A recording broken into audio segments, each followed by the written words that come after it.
This is Research Like a Pro, episode 241, RLP with DNA4, Create a Research Objective. Welcome to Research Like a Pro, a genealogy podcast about taking your research to the next level, hosted by Nicole Dyer and Diana Elder, accredited genealogist professional.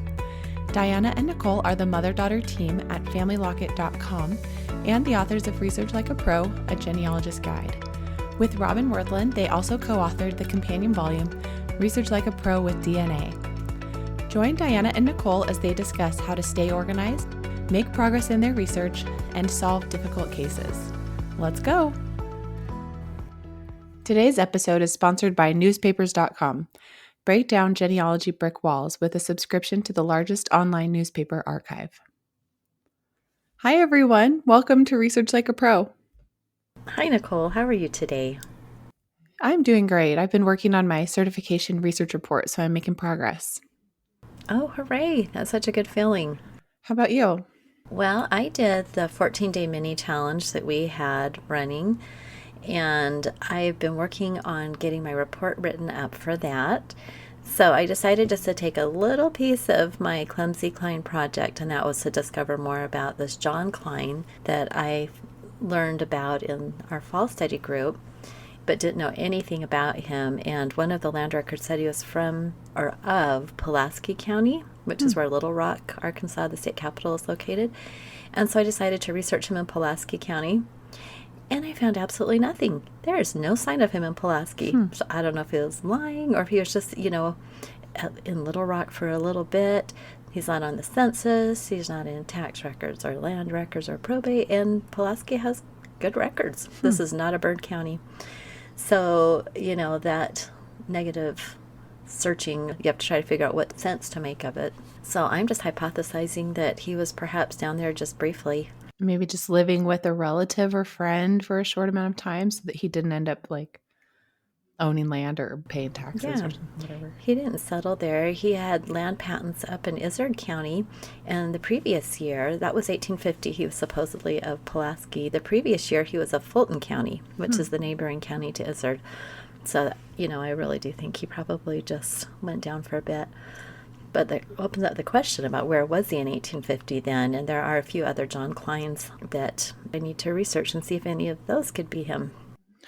Mystery. The Klein mystery continues. But it is good to check one of those to-do items off the list. It is. It just puts you a little bit further on the path with some more ideas of what to do. So I'm going to be using this case in the DNA study group, which brings me to our announcements. We currently have our Research Like a Pro webinar series for 2023 going, and we are just enjoying this so much. We have monthly case studies featuring Research Like a Pro process and case studies adding DNA as well, which is great. And so we would invite you to check that out. If you missed the first couple of webinars, they're all recorded and you can go back and watch them as much as you want. And then we have a whole slate of great webinars coming up through the year. Our next Research Like a Pro study group will be in the fall, starting the end of August and going through November of 2023. And if you'd like to be a peer group leader, we'd love to have you apply. That application is on our website. And then, as always, join our newsletter for any coupons to see what's new, latest blog posts, podcasts, etc. And then we would just note that Roots Tech is just around the corner. It's still open for registration, and we hope you'll join us in person, or if nothing else, pop online and see if you can watch some fun classes. And the National Genealogical Society Conference is also open for registration, and that will be held in Virginia. It will also have an online feature, so some exciting things this spring for learning about how to do genealogy better. Well, for our listener spotlight, we're going to continue our review from Kimball Carter, where he shared some family search changes with us. So the last feature that he talked about is the ability to add other relationships, including slavery, to the tree. He says this makes it possible to input persons who are enslaved and connect them to the slaveholder. Because I have many enslaved persons in my ancestry, I am using this in hopes that it might help the descendants of these people eventually connect to them. If you look at the link to John Carter, Scroll down the page, and then you'll see other relationships, and 2 enslaved persons are listed there. If you click on Daniel, you'll see that he was also enslaved by Presley Neal, son in law of John Carter. And I'll put the link to John Carter's profile in the show notes. Kimball also says you can also include the relationships of apprentice, employment, godparent, household, neighbor, and relative by selecting them from a drop down menu. I love that. Anyways, Kimball says, we all get frustrated with people changing things on Family Search Tree, but hopefully using the new alert note feature, which we talked about last time, will slow people down and deter people from making changes without first reading these notes. The new feature showing other relationships is also a great addition, in my opinion. Kimball just wanted us to read this on the podcast to share it with people so that the more people that use these features will then recognize their value, and it will make the Family Search Family Tree better and more user-friendly and helpful for everybody. So thank you so much, Kimball, for sharing that with us. Yes, I love what Kimball said that we read in the previous podcast, that he had sent in these suggestions. So I think that lets us know that Family Search is listening to us as researchers and as users of the Family Search Family Tree, that they are trying to improve it and make it better, which I think is wonderful. That just gives us so much hope that this tree will continue to become more and more valuable, more and more accurate as we, help everyone to do better research. Well, our topic for the day is Chapter 4 of our book, Research Like a Pro with DNA. And Chapter 4 is titled Create a Research Objective. And this is something we have talked about a lot on the podcast. If you've been listening since the beginning, you've heard us talk about objectives a lot. But we're going to talk about objectives now from a DNA standpoint. Here's the thing. You have tested yourself. You probably have tests of several relatives. And you have got so many DNA matches, thousands of matches on all these different companies, and you're kind of sitting back and wondering what to do with all of this. So think of it this way. All research begins with a question, and you have some questions in your family tree. At least I hope you do, because I have a lot in mine, and I would feel bad if some of you didn't have any questions in your tree. So you want to focus on a definitive and answerable question that can help you move ahead on the dead ends in your pedigree. And so documentary research can answer many questions, but some of them will especially benefit from using DNA. And it's really important to try to frame a question that DNA can help with. And then once we have that question, we can create our objective that will guide our research process. So if we don't have an objective, we're just always spinning our wheels, working here and there, sitting down, looking at your match list, trying to identify someone, and then coming back to it a week later and working on something else. And you perhaps feel like you're not making any progress with your DNA, which is the whole reason we wrote this book, to teach you how to do a project based on an objective. So we are going to talk about 3 specific DNA research objectives. So the first type is to identify an individual. This is specifically talking about people with the same name, which one is which. This is really important because a lot of the time there will be multiple people named John Smith in a location. And often DNA can really help you determine which one is which. An example of that is when Diana was tracing her Royston ancestors, kind of at the beginning of her research, she had gone back to this John Royston of Oglethorpe County, Georgia. And he appeared first in Georgia records in 1803. And she had thought that he must belong to the Virginia Roystons of Gloucester County. He would have been born about 1750, but the only problem was that there was another branch of Roystons from Maryland, and they also had a John Royston born about the same time. So in 2004, another Royston researcher invited Diana to join a Y-DNA project to determine if her line matched the Virginia family. So she located a close cousin who was a male with an unbroken paternal Royston line and had him take a Y-DNA test, and that result matched other Royston men who were from Gloucester County, Virginia. So she knew that she wasn't from those Maryland Roystons, but from the Gloucester County, Virginia Roystons. So that was just a wonderful way that she used DNA to help identify an individual and separate him from another individual of the same name so that now she knows her ancestor is the John Royston of Virginia and not of Maryland. Right. That was such a fun project to be part of. And that was my first introduction to DNA. That Y-DNA project, that was just at the very beginning of when we could start using this for genealogy. And we did that Y-DNA project through Sorensen Labs, which subsequently sold that to Ancestry. And now we can't access those early results at all. But through MitoY-DNA, I was able to go manually put in the results of, I believe they were 5 test takers.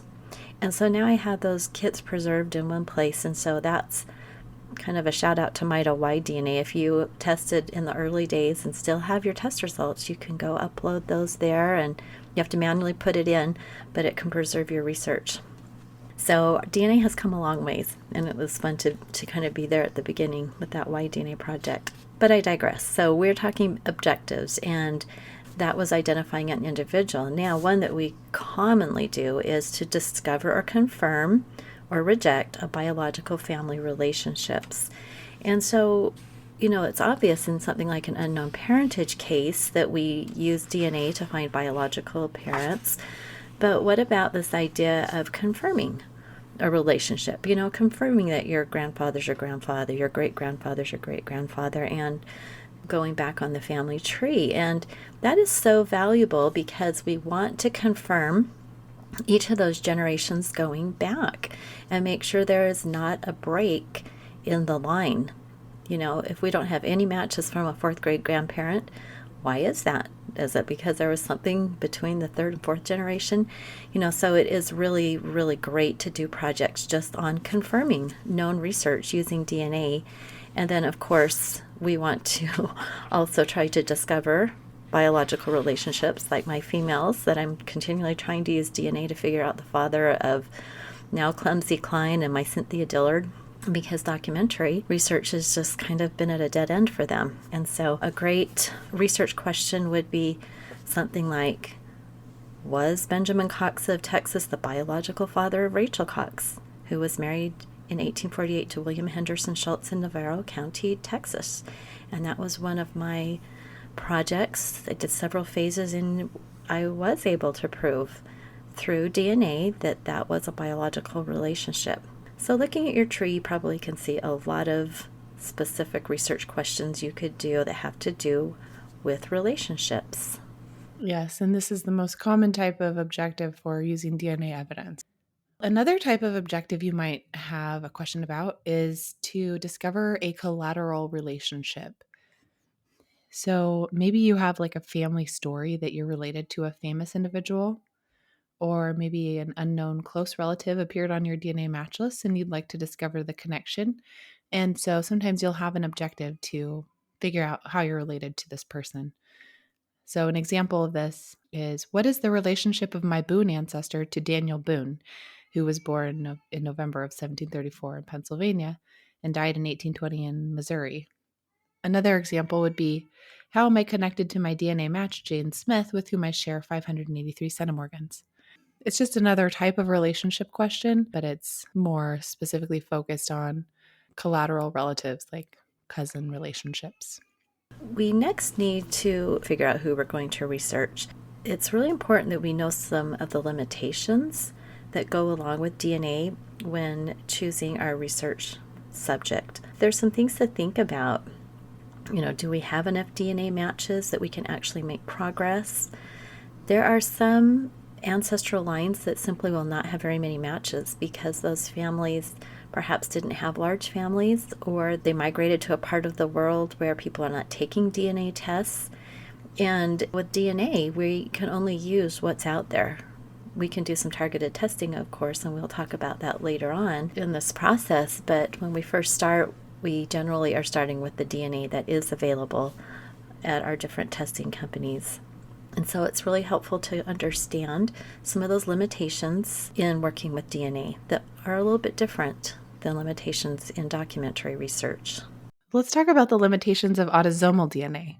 So most DNA projects will be using autosomal DNA because of its broad scope And even if you are using Y-DNA and mitochondrial DNA, it can be really helpful to use autosomal DNA simultaneously.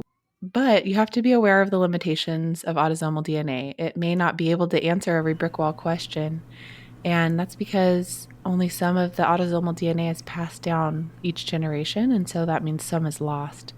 And using autosomal DNA, it makes it easier to discover and determine relationships with close relatives and more difficult to identify exact relationships with more distant relatives. And some of our distant relatives we won't share any DNA with at all. So, due to recombination, you won't share autosomal DNA with every single one of your third cousins. You will share with most of them, but not all of them. And then once you get to third cousins once removed and fourth cousins, the percentage of those fourth cousins that you share with goes down. Subsequently, each generation you'll share with less of your cousins. So, beyond 6 to 8 generations, the amount of DNA we inherit from a specific ancestor may be too small to identify its origin definitively. But we can mitigate some of these problems by getting more test takers and doing some things, but we still just need to be aware that if we just have our own test or one autosomal DNA test and we want to find our sixth great grandparent, we're going to have some real issues. It may not be possible. That is so true. But it's so great because unlike documentary evidence where we can't really go add anything historically, we can add DNA evidence like what you said with testing more people. And also, new evidence appears all the time in the case of just different people testing their DNA and then they show up on your match list. So it's great. Well, let's talk about the limitations of Y-DNA. So we discussed this a little bit previously, how the Y-DNA inheritance pattern is patrilineal, father to son throughout time, and that it basically is unchanged. You'll have mutations that happen along the way, but it can go for a very long time being very close to the same Y-DNA for several generations. So this can be really helpful if you're trying to connect to a group of individuals that share a surname in cultures like the Western culture where that surname is passed down through the male line. In cultures where you've got patronymics, as in Scandinavia, that's obviously not going to work as well because, every male changes his surname. So you use this for whatever you can use it. You may not be able to connect to a specific common ancestor, and that's just part of Y-DNA. I've worked on projects where we know there's an ancestor in common within 8 to 12 generations, but you get stuck in Virginia at the 6th or 7th generation, and it's pretty difficult to go further back. And so that is why we see these really great Y-DNA projects that have sprung up, where everybody with a Smith surname or everybody with a Jones surname are putting their DNA out there and trying to figure out how they all connect. Now, another limitation for Y-DNA is trying to find a test taker for that. With my Royston project, I was fortunate because we're talking large families here. And my dad was still alive at the time. And I said, "Do you know any of these Royston men?" And he said, "I know Bill Royston. He's my cousin." And so my dad was in contact with him, and it was pretty seamless to get his DNA, which was wonderful. But you may not have a family connection. You might be cold calling someone and saying, "Hey, you are the only one that can take this Y-DNA test. Would you be willing to do it?" And it might be that some lines might have died out, and so you don't have a Y test taker. So there are some limitations to Y-DNA. And then even when you do find your Y-DNA test taker, you are all excited to go look at your test results, and then you see nobody matches very closely. Your matches are all we call it genetic distance, several steps away, and maybe nobody even has the same surname. And so then you have to try to figure out what happened there. So just know Y-DNA is not a magic bullet to tell you exactly who your common ancestor is. It's a great tool, but it does have limitations, and you have to learn how to use it. So just like that, with mitochondrial DNA, you have some of the same limitations, but it's even more with mitochondrial because although it is directly passed down through the female line, it changes very slowly over time. So it could be that your common ancestor with a mitochondrial DNA match is back thousands of years, and you may not be able to determine who that was. It may not be able to help you find anything useful about your third great grandmother if none of her other descendants have tested their mitochondrial DNA. The best way to use mitochondrial DNA is to compare the mitochondrial DNA of a woman's possible descendants. So if you have two child lines through two females and you want to see if they had the same mother, then you could test them both and see if they have the same mitochondrial DNA and if they're matches. And then that could be one piece of evidence that supports that theory that they have the same mother. Another thing you can do is find out if two women have different mitochondrial ancestors. If they're not a match, then that can help you rule out a hypothesis that you have from your documentary research.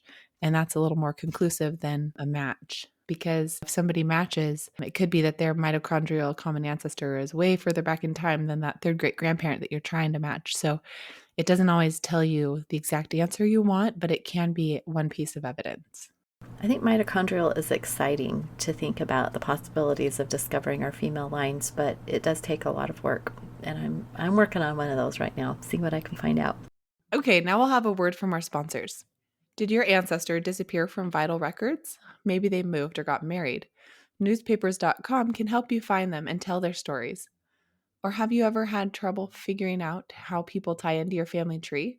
Newspapers are filled with birth notices, marriage announcements, and obituaries. Items like these are a great resource for determining family relationships. On newspapers.com, you can explore more than 800 million newspaper pages from across the US, UK, Canada, and beyond in just seconds.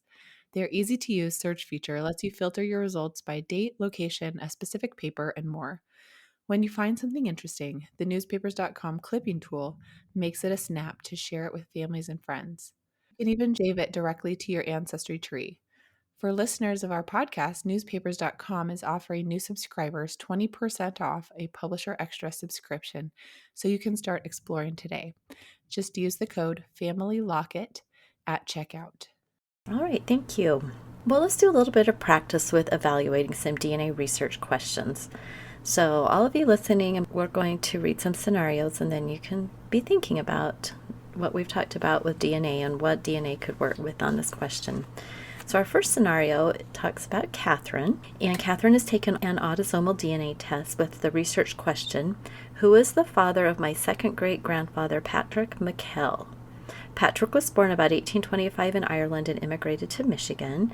He married Hannah, maiden name unknown, born about 1840 in Ireland. So, can Catherine's autosomal DNA results be used to help answer her research question? Why or why not? Well, Catherine's ancestor, Patrick McKell, is well within the range of using autosomal DNA to help answer her research question. So if you remember from the question, he was just her second great-grandfather. The only problem with that might be the number of DNA matches. So since he was born in Ireland, would there be matches from his Irish branch of the family? That's something to consider. That's a good thing to think about if you are just jumping into a new project with somebody's DNA you haven't looked at before. It's good to just always be aware that they might not have a lot of matches on that particular line. All right, so let's do scenario number 2. Steve Bingham Jr. and his father, Steve Bingham Sr., have taken autosomal DNA tests. Steve's research question is, I want to research my father's side. I have traced my ancestry back to my fourth great-grandfather, Ralph Bingham, born in 1760 in North Carolina. I want to find Ralph's father and eventually trace the Bingham line back several more generations. So then our question is, can Steve and his father's autosomal DNA results be used to help answer his research question? The answer is yes. Ralph Bingham is within the range of 6 to 8 generations using autosomal DNA to help answer the question.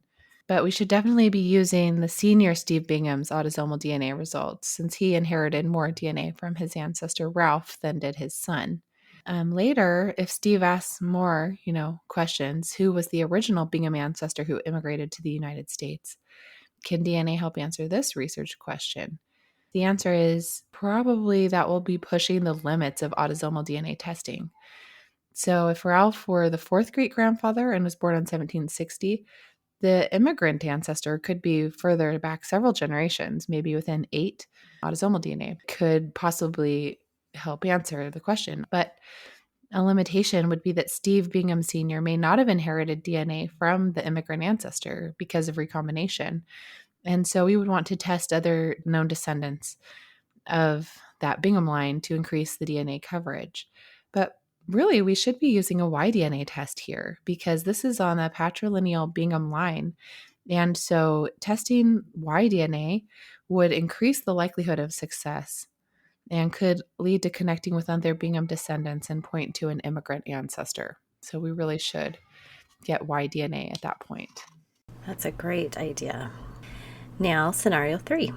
Denise has taken a mitochondrial DNA test. Denise's question is, who is the mother of my fourth great-grandmother, Sarah Graves, born about 1795 in North Carolina? So can mitochondrial DNA help answer this question?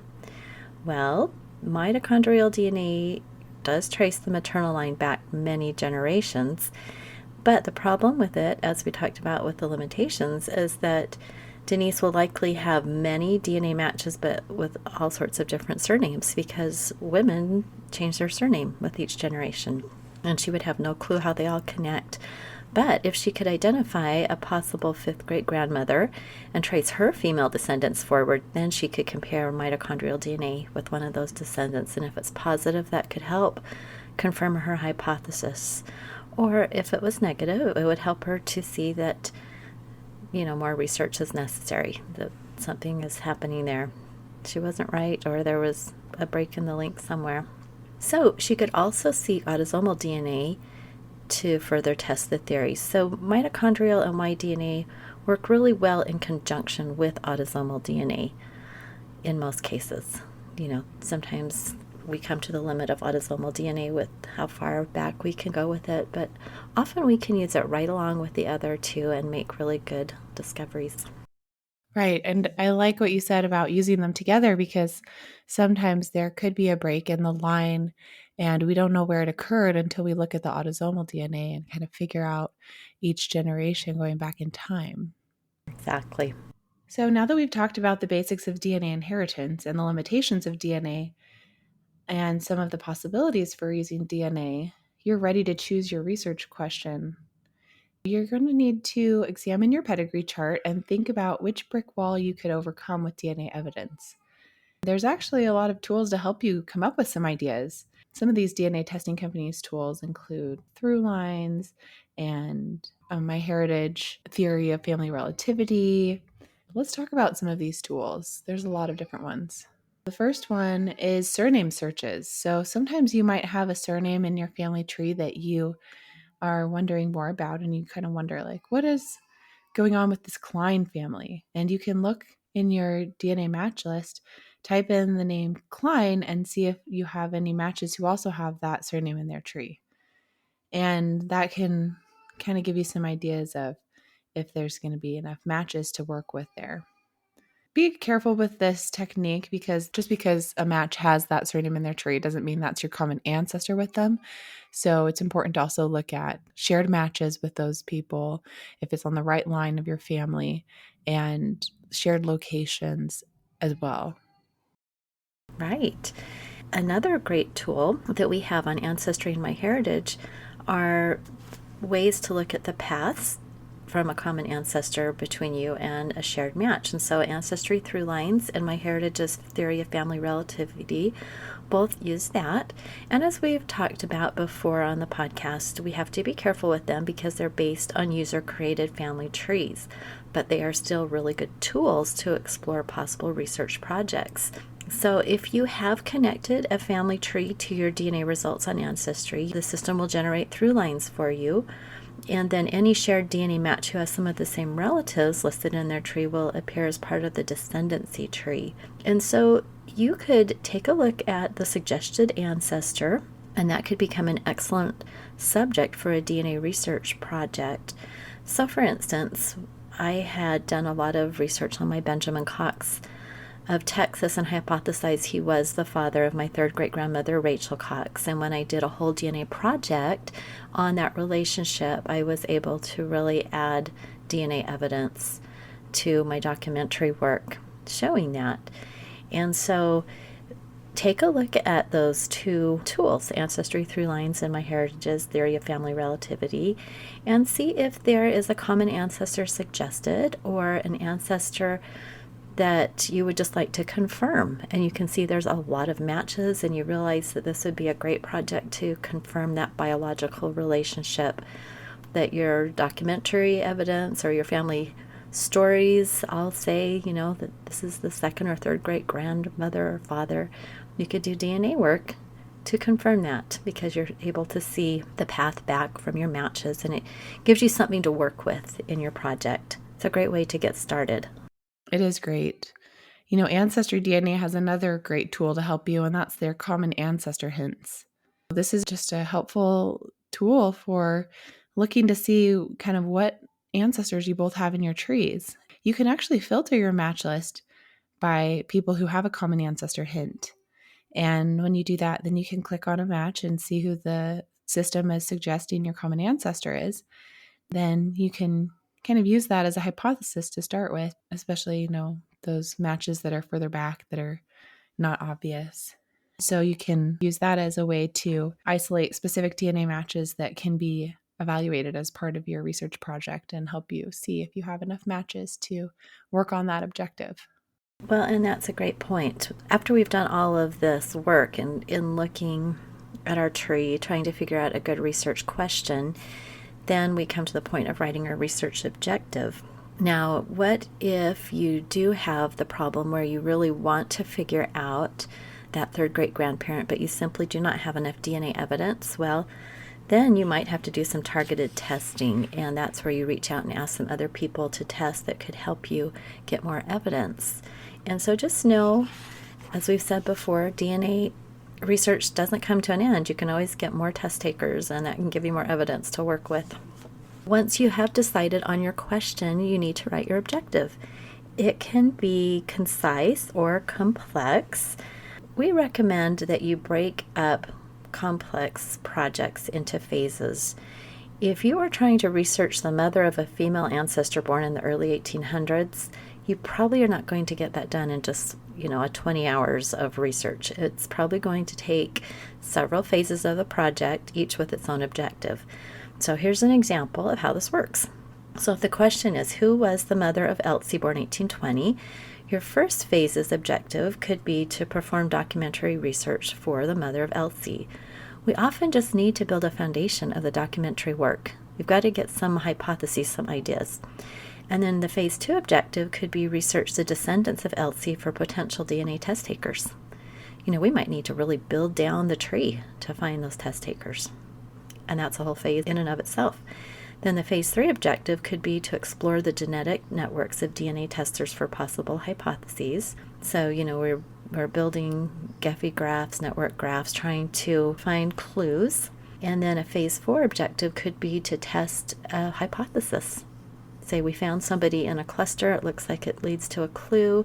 We could do a whole project on that hypothesis. And then phase 5 could be test additional hypotheses. 5 phases it could take, and even after 5 phases, perhaps we haven't completely figured it out, but it does work to get you closer and closer to a final conclusion. Absolutely. I love breaking up projects into phases. Sometimes you won't know what phases you'll need when you first start, so it's okay to just start by saying, here's my objective for this phase, and we'll see what happens next. Yeah, because often you don't know what you're going to find. Sometimes you dig into the documents and you find the magic bullet. You find the record that gives you the clue you need. And then your second phase could be just doing DNA to confirm that. So, we've all worked on all sorts of different types of projects, and some work out better than others. Let's just put it that way, right? Well, when you're ready to write your objective, you can use key identifying information about the ancestor to create your objective. And those key identifiers include full names, spouses, birth, marriage, death dates, and places.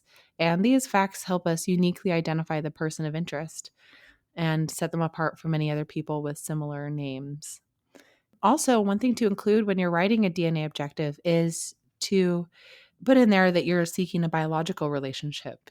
You can put in that you're seeking to test, confirm, or reject a hypothesized identity or biological relationship. So here's an example of a research question. Is Benjamin Cox the biological father of Rachel Cox? So if you're starting off with that research question, then you can add in the details and the facts that help identify each of them, Benjamin and Rachel, since there were several Ben Coxes in the records at that time period. So these unique identifiers, when added, help make your objective so that you and anyone who's looking at your objective will understand exactly who you're researching. So here's the objective. The objective of this research project is to confirm the hypothesized relationship of Benjamin Cox as the biological father of Rachel Cox through autosomal DNA evidence and documentary research. Benjamin Cox was born about 1791 in Ohio and died between 1870 and 1880 in Bell County, Texas. Rachel Cox was born about 1828 in Indiana and died between 1870 and 1880 in Falls County, Texas. Rachel married Hickman Monroe Schultz on 4 July 1848 in Navarro County, Texas. Right. And you'll notice that that has all the unique identifiers. So we have a really good vision of these people, where they were at different times in their lives. And those are the things we want to include in our objectives, so that as we're doing our research and we come across a record, we can just go right back to our objective and say, oh, this matches, or no, this person is way off. It probably is not our ancestor. So it takes a little bit of practice to get the hang of writing objectives, but it's really fun to do. And one thing that we have learned through our work with DNA is that it's better to write an objective to confirm a relationship or discover a relationship to just one parent, like to a father or a mother, rather than a couple, because that narrows down your DNA a bit. And so something just to think about. Well, your task for Chapter 4 is to examine your family tree and choose 2 to 3 questions that could be answered using existing DNA test results. Consider the limitations of DNA evidence in answering each question, then select one question. Determine whether a research project answering that question would be concise or complex. If the project would be too complicated, consider breaking it into phases. Write a research objective based on that question using the key identifiers of full names, spouses, birth, marriage, and death dates and places. All right, everybody. I hope that you'll work on that this week. And next week, we will talk to you about Chapter 5 of Research Like a Pro with DNA. All right. Have a great week, everyone. We'll talk to you next time. Bye-bye. Bye. Thank you for listening. We hope that something you heard today will help you make progress in your research. If you want to learn more, purchase our books, Research Like a Pro and Research Like a Pro with DNA on Amazon.com and other booksellers. You can also register for our online courses or study groups of the same names. Learn more at familylocket.com/services. To share your progress and ask questions, join our private Facebook group by sending us your book receipt or joining our courses. To get updates in your email inbox each Monday, subscribe to our newsletter at familylocket.com/newsletter. Please subscribe, rate, and review our podcast. We read each review and are so thankful for them. We hope you'll start now to research like a pro.